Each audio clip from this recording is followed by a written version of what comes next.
8h37 sur BFM TV RMC. Bonjour Elisabeth Borne. Bonjour. Ministre du Travail, on est très content que vous soyez là parce qu'on n'a pas tout compris au vote de la loi sur la crise sanitaire, ou plutôt à ce que contient cette loi, notamment concernant les salariés, sur le pass sanitaire, l'obligation vaccinale. On avait compris que dans le projet de loi initial présenté par le gouvernement, il y avait une disposition concernant le licenciement, par exemple d'un soignant qui refuserait de se faire vacciner ou d'un serveur de restaurant qui n'aurait pas de pass sanitaire.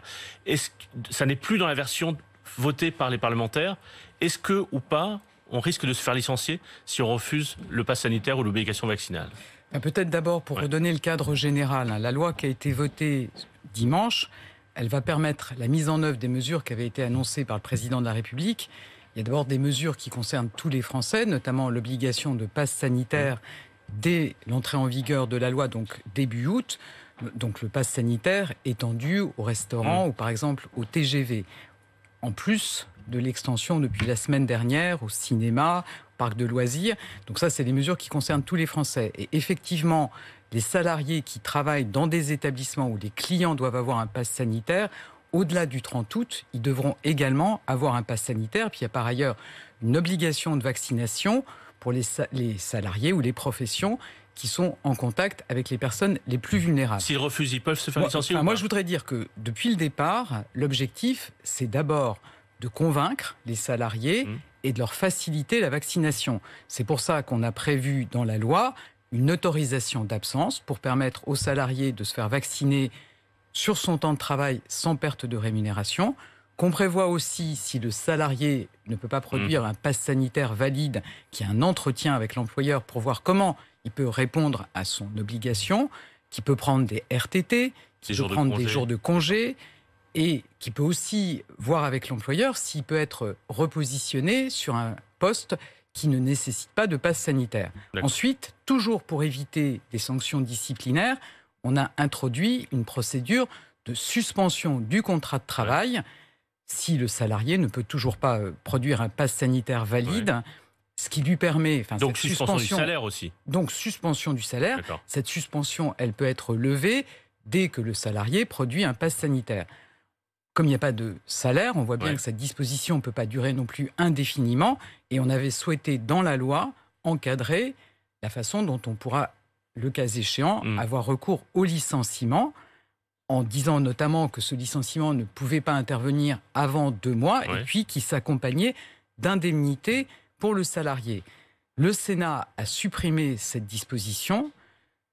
Je crois qu'il faut être clair, ça ne veut pas dire qu'il ne peut pas y avoir de licenciement. Ça veut dire qu'il est moins encadré, peut-être qu'il pourra intervenir plus tôt. En tout cas, moi je suis tout de convaincu... suite, c'est-à-dire sans le délai de 2 mois, on peut être licencié très rapidement. On est dans le droit commun du Code du travail. En tout cas, moi je suis convaincu que l'écrasante majorité des salariés vont se faire vacciner et que ça sera exceptionnel. Si la situation sanitaire le nécessite et qu'on doit prolonger ces dispositions, alors il faudra qu'on revienne vers le Parlement pour bien encadrer la procédure, le cas échéant, de licenciement. Vous voulez dire que ce qu'on souhaitait changer, les changements souhaités par notamment les sénateurs des Républicains, ça a été voté ensuite par les parlementaires de la majorité en commission mixte paritaire au Parlement, ce souhait, c'est un recul pour les salariés? Ce que je veux dire, c'est que il ne faut pas laisser croire aux salariés qu'il ne peut pas y avoir de licenciement. On est dans le droit commun du Code du travail. C'était important d'avoir un accord entre l'Assemblée et le Sénat pour que la loi entre en vigueur le plus rapidement possible. Vous avez vu que la reprise de l'épidémie, elle est fulgurante. Il y avait une urgence pour qu'il y ait un accord. Très important qu'il y ait un accord. Maintenant, du coup, la procédure n'est pas encadrée. Je vous dis, ça sera de toute façon ma conviction, c'est que l'essentiel des Français veut se faire vacciner. Ça sera le cas aussi des salariés. Il y a d'autres dispositions pour trouver d'autres chemins pour le salarié qui ne peut pas encore produire un pass sanitaire valide. Mais si ça doit se prolonger, il faudra qu'on revienne vers le Parlement pour bien encadrer cette procédure. Mais vous n'avez pas corrigé cette loi maintenant avec des décrets d'application, par exemple? C'est de niveau législatif. Il y a des dispositions générales du Code du travail. Et si on doit redonner une procédure bien encadrée, protectrice pour le salarié comme pour l'employeur, il faudra qu'on revienne vers le Parlement. Si un salarié est licencié rapidement, il peut aller devant les prud'hommes. Est-ce que les prud'hommes vont lui donner raison? Est-ce que la jurisprudence prévoit déjà le licenciement en cas de non-respect de l'obligation vaccinale? il y a déjà une jurisprudence sur le licenciement en cas de non-respect d'obligation vaccinale. Vous craignez que des employeurs profitent de cette situation pour licencier, pour faute grave, d'ailleurs sans indemnité des salariés? Écoutez, si ça devait être le cas, là pour le coup, je pense que les prud'hommes leur donneront tort. Donc voilà, c'est important, mais je le redis, l'objectif, et c'est toutes les dispositions du projet de loi, c'est de permettre de trouver d'autres voies, de permettre aux salariés d'avoir le temps, évidemment avec suspension de son contrat de travail, pour trouver un chemin pour avoir un pass sanitaire valide. Ça peut être aussi de faire des tests négatifs. Il peut aussi avoir un pass en ayant un test négatif. Mais en tout cas, je vous dis, vraiment, tout est fait, et y compris cette autorisation d'absence pour que le salarié puisse aller se faire vacciner. On va passer à autre chose, mais l'argument des sénateurs de droite, par exemple Philippe Bas, sénateur les Républicains, disait « le Covid est temporaire, les licenciements sont définitifs ». C'est au fond, ils pensaient que ça allait trop loin symboliquement d'aller jusqu'au licenciement. C'est pour ça qu'ils ont enlevé ça du texte. Je le redis, le Code du travail, il prévoit déjà des procédures. Donc, je ne sais pas ce que les sénateurs ont pensé faire.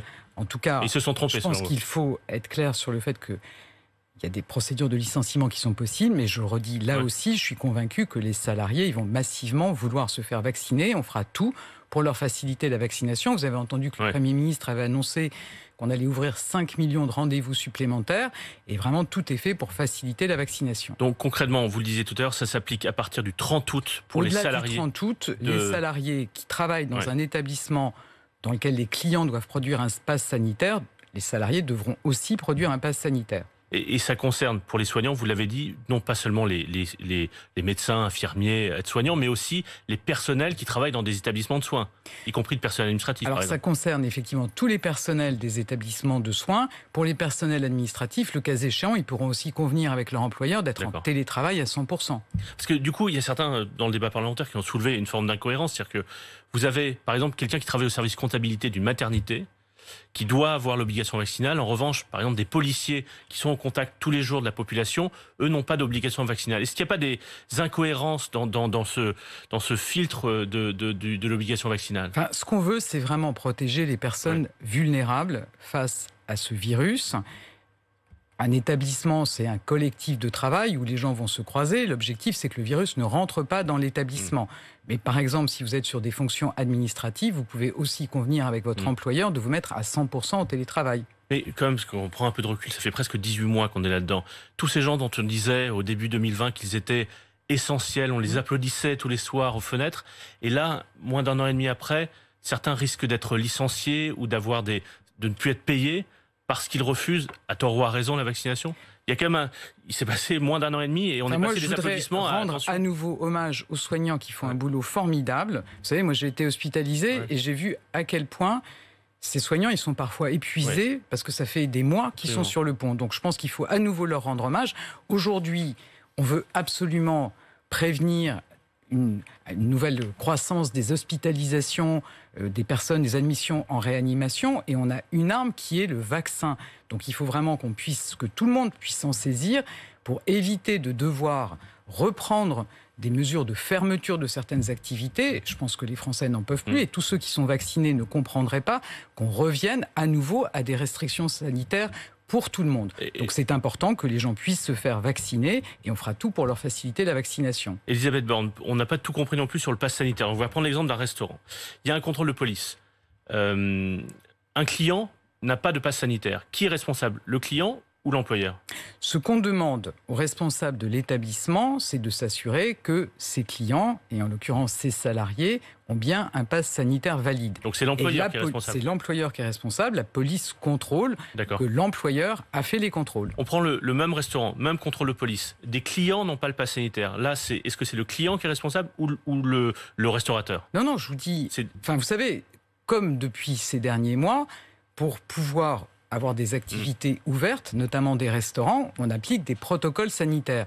Et depuis ces derniers mois, c'est bien le responsable de l'établissement qui est responsable d'appliquer le protocole sanitaire. Là, c'est pareil, il est responsable de contrôler que les clients ont un pass sanitaire, et la police pourra contrôler qu'il a bien fait ses contrôles. Donc, après le 30 août, un employeur doit... Par exemple, s'il a un de ses salariés qui refuse par principe le pass sanitaire, il doit le suspendre immédiatement. Il n'y a pas une semaine ou 15 jours de tolérance. Il peut lui proposer de poser des congés, des RTT. Et puis, moi, je l'invite aussi, l'employeur, à à discuter avec son salarié, à faire tout pour le convaincre d'aller se faire vacciner. Mais dès le 30 août, enfin dès le 1er septembre, s'il y a un serveur qui n'a pas de passe sanitaire et qui travaille ce jour-là, on reprochera à l'employeur de ne pas l'avoir suspendu immédiatement. Le principe, c'est vraiment qu'on veut maintenir ouverts les restaurants, par exemple, et que pour pouvoir les maintenir ouverts, il faut que tous ceux qui y sont aient un pass sanitaire, c'est-à-dire ne soient pas suspects d'être contaminés par le virus. Et donc c'est bien grâce à ça qu'on va pouvoir continuer à maintenir ces activités. Certains restaurateurs disent, moi par exemple, je vais devoir affecter un salarié qui fera le contrôle à l'entrée, et donc ça va me prendre du temps. Est-ce qu'il va y avoir des aides, par exemple, pour ces restaurateurs, pour qu'ils puissent mettre en place ces passes sanitaires? Je pense à des gros établissements notamment. Enfin, moi je comprends qu'il y a beaucoup d'inquiétudes. Il faut, pour le coup, on a dit qu'il y avait une période de rodage, une semaine pendant laquelle chacun pourra voir comment il peut s'organiser. Enfin, contrôler le pass sanitaire au moment où vous donnez la carte à vos clients, je pense que ça n'est pas très compliqué. Vous savez, moi j'étais au cinéma ce week-end dans lequel on m'a contrôlé mon pass sanitaire. Ça prend quelques secondes. On contrôle les tickets déjà au cinéma, donc il y a quelqu'un qui est déjà chargé de contrôler les tickets. À l'entrée du cinéma, on ne contrôle pas les tickets. À l'entrée du cinéma lui-même et non pas de la salle, on ne contrôle pas les tickets. Donc je pense qu'il faut que chacun se rôde sur ces dispositions, puisse voir que c'est assez simple. Et donc j'ai pas de doute qu'on va s'y mettre. Le Conseil constitutionnel doit rendre son avis le 5 août. Ça veut dire que ça pourrait être appliqué dès le 6 août, dès la fin de la semaine prochaine? Oui, il y a un certain nombre de dispositions qui nécessitent un décret du Premier ministre, donc ça sera dans la foulée. D'accord.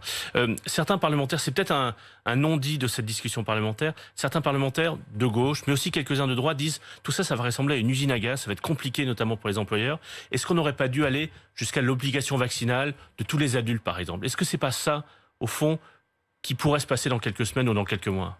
Alors, dans l'immédiat, vous savez, l'obligation vaccinale, on voit bien qu'on ne va pas vacciner tous les Français qui ne le sont pas encore en même temps. Donc, je pense que c'était important de privilégier la vaccination de ceux qui sont en contact avec les personnes vulnérables et de s'assurer que les établissements qu'on veut maintenir ouverts, malgré une reprise très rapide de l'épidémie, je pense qu'il faut quand même que chacun ait les chiffres en tête. On était à 5 000 nouveaux cas par jour mi-juillet, on est à près de 20 000 aujourd'hui. Puis on a des territoires dans lesquels le taux d'incidence ressemble à ce qu'on a eu il y a quelques mois, avant de devoir prendre des mesures très restrictives. Mais on pourrait aller jusqu'à l'obligation vaccinale dans quelques mois? Le président de la République a évoqué cette hypothèse. Enfin, je pense que dans l'immédiat, ce qui est important, c'est que tous ceux qui sont en contact avec des personnes vulnérables puissent se vacciner au plus vite et que tous ceux qui travaillent dans des établissements soumis à passe sanitaire puissent eux-mêmes être en situation de produire un passe sanitaire valide. Et si la situation sanitaire est très compliquée à la rentrée, est-ce que ce passe sanitaire pourrait être demandé, par exemple, pour des restaurants d'entreprise, c'est-à-dire être à l'intérieur du fonctionnement des entreprises? On est dans une logique où c'est dans les établissements recevant du public,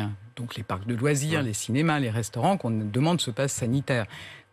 Pour l'instant, dans les entreprises, il y a un protocole en entreprise qui continue à s'appliquer. Je précise par exemple que le port du masque reste obligatoire quand vous êtes dans des espaces de travail partagés. Et vous pourriez, par exemple, élargir le télétravail si la situation sanitaire était difficile à la rentrée? Revenir à ce qu'on a connu au printemps, par exemple? Je pense que ce qui est important, c'est d'envoyer des messages clairs aux Français. Là, on veut tirer pleinement parti de la nouvelle arme qu'est le vaccin pour devoir éviter de prendre des mesures très restrictives pour l'ensemble des Français, y compris ceux qui se sont fait vacciner.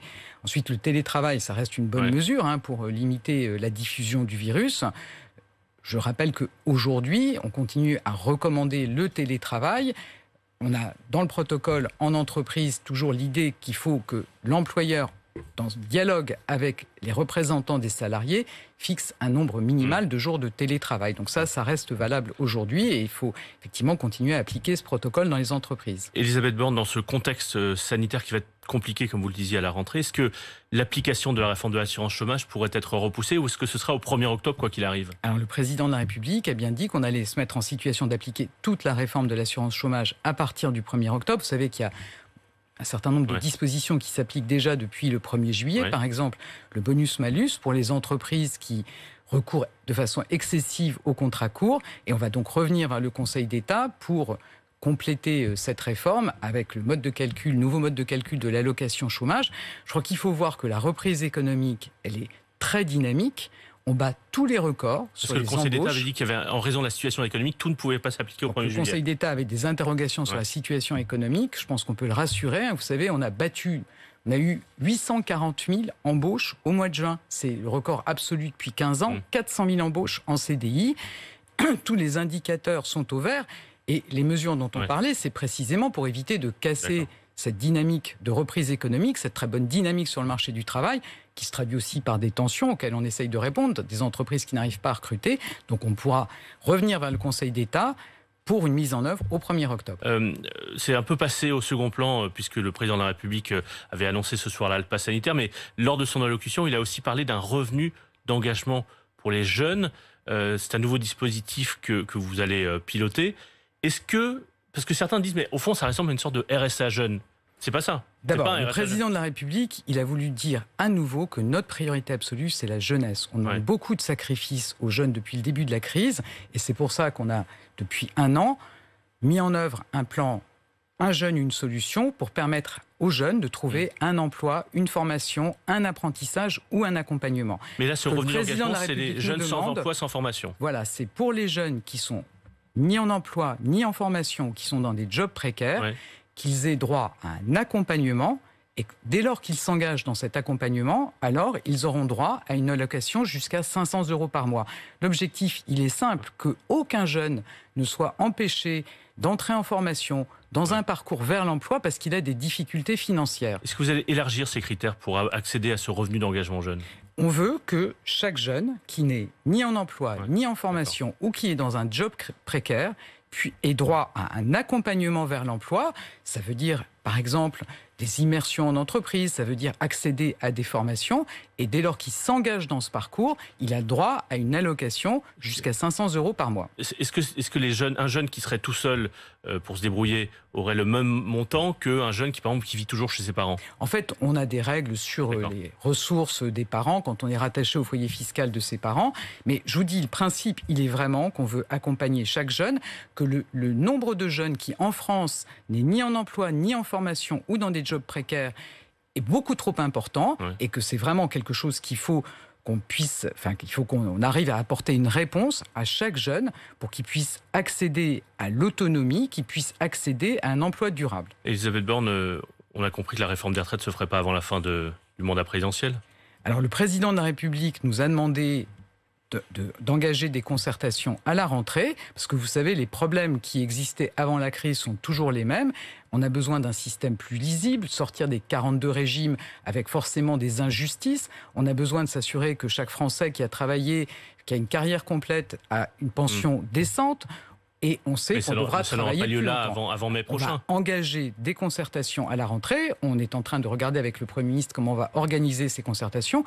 En même temps, le Président de la République a dit qu'il n'engagera cette réforme que dès lors que la situation sanitaire sera maîtrisée. Donc probablement pas avant cet hiver. On verra comment se passera la rentrée. D'accord. Merci Elisabeth Borne, ministre du Travail, d'être venue répondre à nos questions ce matin. Il est 8h55 sur BFM TV et RMC. Bonne journée.